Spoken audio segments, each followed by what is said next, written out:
versículos 23, 24 e 25. Diz assim: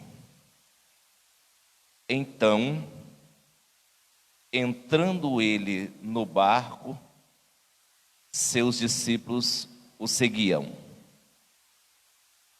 E eis que, sobrevendo no mar uma grande tempestade, de sorte que o barco era varrido pelas ondas, entretanto Jesus dormia.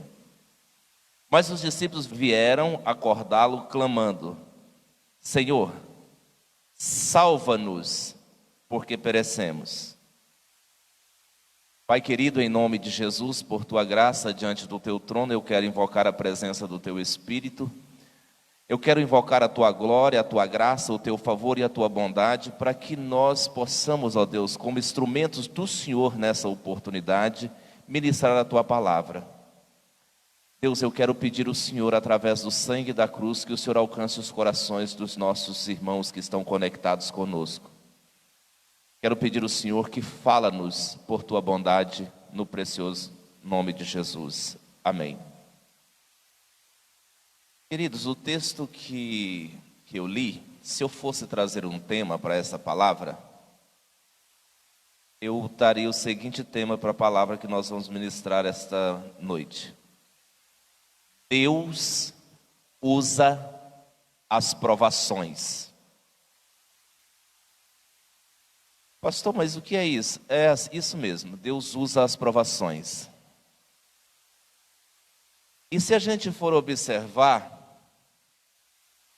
Deus tem um propósito especial quando Ele prova o cristão, quando Ele prova os seus filhos.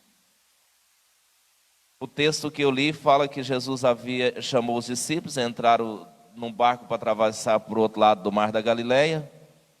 E quando foi bem no meio do mar, veio uma grande tempestade. E o escritor sagrado é enfático de dizer que a tempestade era grande.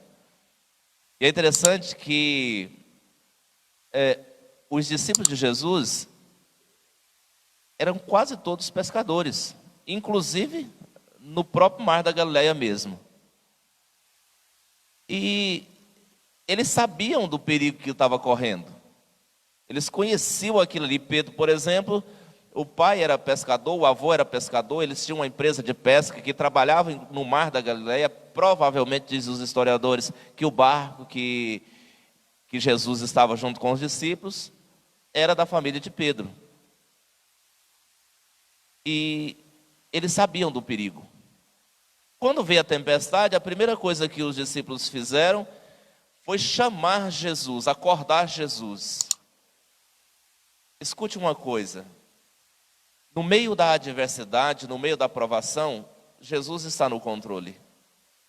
Não preocupe não, descanse o teu coração. E por que Deus usa as provações?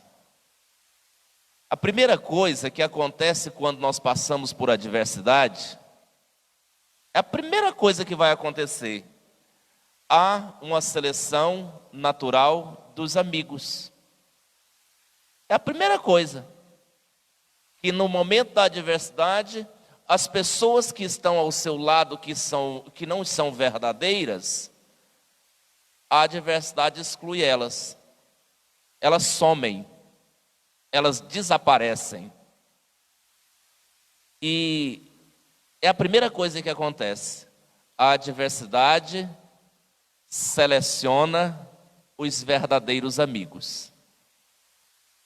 E às vezes tem gente que está à nossa volta, que está junto com a gente, que está junto conosco, fala para a gente que é amigo, e Jesus viveu essa situação. Entre elas, a própria história de Pedro. Pedro chegou para Jesus: Senhor, eu vou com o Senhor até a morte, morro contigo. Mas na hora que Jesus foi preso, o primeiro que negou ele por 3 vezes, jurando que não conhecia, foi exatamente Pedro, quem prometeu que ia com ele até a morte. E na nossa vida não é diferente. Tem gente que fala para você que é seu amigo, que está junto com você, que até quando lhe convém, até quando ele pode tirar alguma vantagem disso. O dia que não puder mais, você não serve mais como amigo. O dia que você não puder oferecer nada, então você não é mais amigo. E o amigo de verdade é diferente. Ele sempre vai estar do seu lado em todo o tempo. Amigo de verdade, ele não mente para você. Amigo de verdade, ele não te engana. Amigo de verdade sempre vai falar para você o que você precisa ouvir. Não o que você quer, mas o que você precisa. E às vezes, a gente pensa que, não, porque o fulano não me apoiou, então não é meu amigo. O seu amigo de verdade, ele não vai apoiar os teus erros. O seu amigo que você deve confiar e contar, ele não vai apoiar os seus erros. Ele vai te apontar os seus erros e te dar o caminho. Se tiver que chorar, ele chora junto. Mas a primeira coisa que a adversidade faz é selecionar os amigos de verdade. E a Bíblia diz que em tempos de adversidades, em tempo de prova, de luta, tem amigos que se tornam irmãos. Tem amigos que vai chegar para você, que vai te ajudar, vai somar com você, vai acreditar em você, mesmo que sumiu todo mundo. Sumiu todo mundo. Você quer ver o que faz mais as pessoas desaparecerem? Uma provação que faz mais os amigos falsos sumir?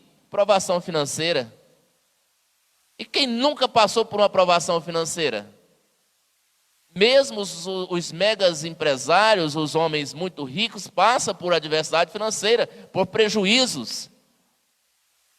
E quando chega um prejuízo que você não pode oferecer nada, os amigos que não são verdadeiros, eles somem. É a primeira coisa que acontece. E é interessante, irmão, se nós formos olhar para a vida de Jó, só para você entender, a roupa, o terno que Jó vestia, a capa, a túnica que ele vestia, na região que ele morava era só a dele. Ele era segundo os pesquisadores, os historiadores, e a própria Bíblia fala, que era o homem mais rico do Oriente. Quando ele passava pelas ruas, as pessoas se inclinavam para ver ele passar. Mas quando ele foi para o monturo, lá no lixo, onde jogava o lixo da cidade, quebrou, veio a aprovação sobre a vida dele, perdeu os filhos, perdeu os bens, perdeu tudo, perdeu a saúde. Só sobrou 3 amigos.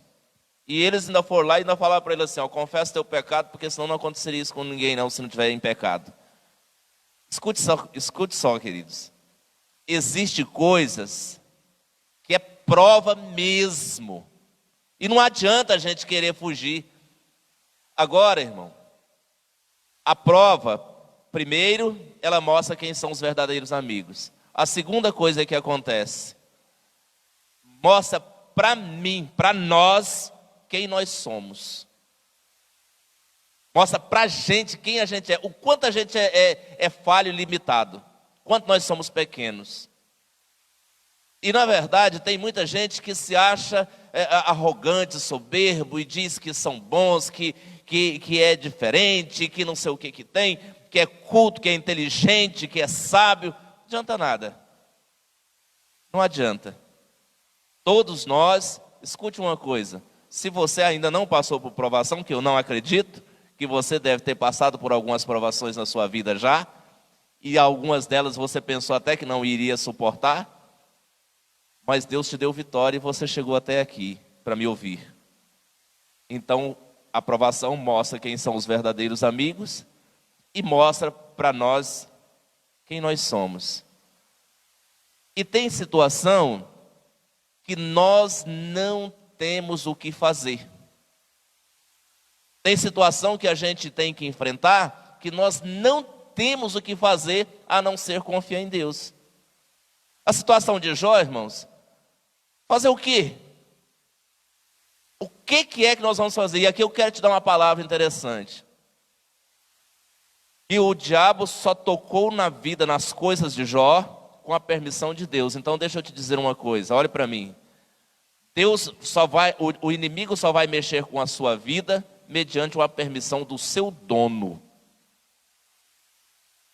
mediante a permissão do seu Deus. Ele não pode ir lá e mexer contigo sem ele permitir. Deixa eu te dizer uma coisa. Pastor, mas então por que essas coisas acontecem? Olhe para mim. Deus precisa trabalhar na minha vida e na sua vida para que Ele venha cumprir as promessas que Ele tem nas nossas vidas. Porque senão nós não vamos ser nunca preparados para poder ser os instrumentos que Deus precisa, para receber os milagres que Deus quer dar, que senão nós vamos achar... Primeira coisa, irmãos, olha só, seleciona os verdadeiros amigos e mostra para nós quem nós somos, é a segunda opção, o segundo ponto. Porque se Deus pegar e cumprir na minha vida, na sua vida, todas as promessas que Ele fez, chegar e entregar tudinho, te entregar a sua empresa, te entregar o seu casamento feliz, te entregar o seu emprego que você tanto quer, entregar o ministério que você tanto quer, vai ser fácil demais, a gente vai se sentir muito importante. Então tem que custar alguma coisa, tem que ter uma luta, tem que ter uma adversidade, para Deus mostrar para mim, para você, que quem faz é Ele. Mostrar para nós que quem opera na nossa vida, inclusive a vida, é Ele. E às vezes a gente quer se achar importante, a gente quer se achar grande, quer se achar sábio, quer se achar bonito, quer ser melhor que os outros. E não adianta, quem faz é Deus. Quem ministra a bênção e o milagre é Deus. E se Ele não fizer... E se Ele não abrir a porta, descansa, irmão. Não tem ninguém para abrir. Se Ele fechou também, descansa. Não vai abrir, só Ele que abre. Em Apocalipse ele fala: eu tenho a chave. Fecho e ninguém abre. Abro e ninguém fecha. Então descansa. Às vezes quando Deus começa a abençoar nossas vidas, a gente fala: meu Deus, eu estou com medo da luta. Não tenha medo não. Sabe por quê? Porque o inimigo só mexe com a sua vida mediante a autorização dos céus. Então você está em intimidade com o céu, como é que o inimigo vai mexer com você? Não vai. E nós precisamos entender isso, irmãos. Que às vezes a gente passa pela prova exatamente para Deus mostrar para mim as minhas fragilidades, as minhas limitações. Porque tem situação que não adianta. Você chega numa encruzilhada da vida que não adianta. Ou Deus faz, ou senão perecemos. E eu louvo muito a Deus porque Deus tem feito nas nossas vidas, na minha e na sua também, para a glória do nome do Senhor. Irmãos, primeiro, seleciona os verdadeiros amigos. Segundo, mostra para nós quem nós somos. E terceiro, mostra-nos quem é o nosso Deus. Olha só, irmãos, o texto que eu li, eles entraram no mar da Galileia. Preste atenção para você entender. Os discípulos sabiam como navegar naquele mar. Pedro provavelmente cresceu dentro de um barco. O João era pescador. Mateus era pescador. O Levi era coletor de impostos. Mas Judas Iscariotes era contador, matemático. Mas quase todos os discípulos eram pescadores. Olhe para você entender. Quando entrar dentro do barco, estamos na nossa praia. Nós estamos no nosso negócio. Nós sabemos. Quando de repente, a Bíblia fala literalmente, sobreveio uma grande tempestade. Escute uma coisa. Ninguém tem o domínio da vida a não ser o Senhor. Ninguém sobre a face dessa terra. Escute uma coisa, eu vou repetir para você. Deus tem o controle de todas as coisas sobre a face desse planeta. Quando eles olharam, seguros, certeza do que estava fazendo, de repente veio uma tempestade. Escute uma coisa, queridos.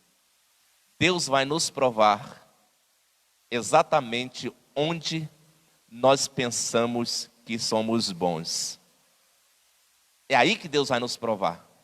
para mostrar para mim que eu não sou nada, para mostrar para você que quem é Deus é Ele. Quando os discípulos viram aquela situação, eu imagino que teve uma conversa entre eles. Pedro, você que é o mais amigo de Jesus, chama ele.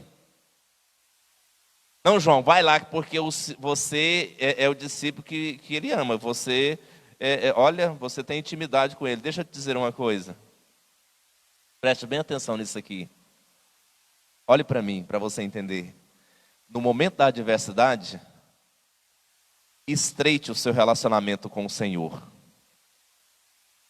Ore mais, jejue mais, leia mais a Bíblia, tenha mais comunhão com os céus, confia mais em Deus, confia mais nele.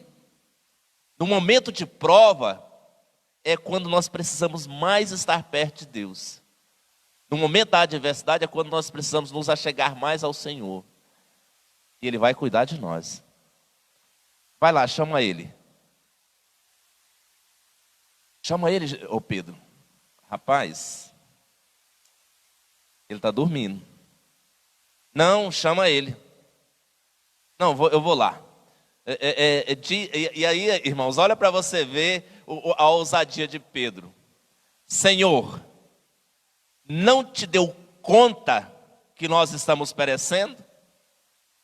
Deus sabe da sua vida, irmão. Deus sabe da sua situação. Deus conhece até o jeitinho que você coloca a cabeça no travesseiro quando está triste. Deus conhece. Deus está esperando exatamente você passar a confiar nele para ele realizar o milagre na sua vida. O barco da sua vida, querido, pode ter tempestades uma atrás da outra, mas ele não vai afundar se Jesus estiver nele. Ele não perece, ele não naufraga. Se Jesus estiver nele, você descansa teu coração. As ondas estavam entrando, batia, açoitava o barco. Rapaz, eu fico impressionado, gente, o tanto que Deus é tremendo. E sobreveio uma grande tempestade, não era pequena. Os discípulos conheciam aquele mar. Os pescadores que estavam dentro do barco conheciam aquilo lá. Cresceram lá, trabalharam lá. Pode chamar Jesus, porque o negócio está complicado. Escute isso aqui. Ei, olha para mim. Quando a peleja apertar, quando a adversidade apertar, chame Jesus. Chame Ele. Não fica lutando sozinho, não. Não fica pelejando sozinho, não. Ele tem poder para fazer por você. Primeira coisa, seleciona os amigos. Tem gente que comia na tua casa, que quando chegou a aprovação financeira, você nunca mais vai ver ele entrar lá pela porta da tua cozinha, da tua sala. Some, desaparece. E tem gente que você nunca imaginou, você nunca convidou para ir lá na tua casa, chega lá na sua casa com a carne para assar junto contigo. Olha, eu trouxe uma carne aqui para a gente comer junto. É os amigos que Deus dá. E o segundo ponto é que mostra para mim quem eu sou. Os discípulos, o que eles mais conheciam era o mar da Galileia. Era pescador. É o que eles dominavam. Foi lá que foi o problema. E mostra quem é Jesus na minha vida e na sua também. Jesus acorda, dá uma olhada para eles, fala, gente, mas a fé de vocês é pequena. E é mesmo, a nossa fé é pequena, irmãos. A nossa fé é limitada, a nossa fé é pequena, ela é raquítica. Nós precisamos aprender a cultivar a nossa fé. Nós precisamos aprender que no momento de adversidade, Jesus está olhando, só esperando você falar, Senhor, agora deixa eu te dar uma dica para você. Preste bem atenção. Quando você chamar Jesus por um problema, descansa, deixa Ele fazer. E Ele não vai fazer, talvez, não é do jeito que você pensa. Talvez ele vai fazer, não é do jeito que eu penso. Talvez ele vai fazer, não é na nossa ótica. Talvez ele vai fazer, é num ângulo, de uma forma, que você nunca pensou. Mas descansa que ele sabe o que é melhor. Ele sabe como fazer direitinho. Ele levanta, dá uma olhada para os discípulos e fala: gente, mas vocês precisaram me chamar mesmo? Escute isso aqui, irmãos. O Senhor colocou sobre a sua vida uma pessoa chamada Espírito Santo. Ele colocou aí dentro do seu coração para você discernir os pensamentos, para você discernir os espíritos, para você discernir as provações, as lutas. Ele colocou dentro da sua vida um Espírito Santo para morar dentro do seu coração, para te dar o entendimento das coisas dele, para te dar sabedoria como agir no momento em que você se sente desesperado. E outra coisa, irmãos, agora, irmãos, preste atenção para você entender. Sentir medo da aprovação ou aflição não está errado, não. Não é pecado, não. O pecado é você fugir de Deus no momento da aprovação. Chame Jesus. Chame Ele. Os discípulos chegou e falou: Senhor, não te dá que perecemos? Ele levantou e falou assim: a fé de vocês é pequena. E eu vou concordar com Jesus aqui. A nossa fé é pequena mesmo. Porque a gente olha para situações que muitas das vezes a gente tem que enfrentar e vê elas muito grandes.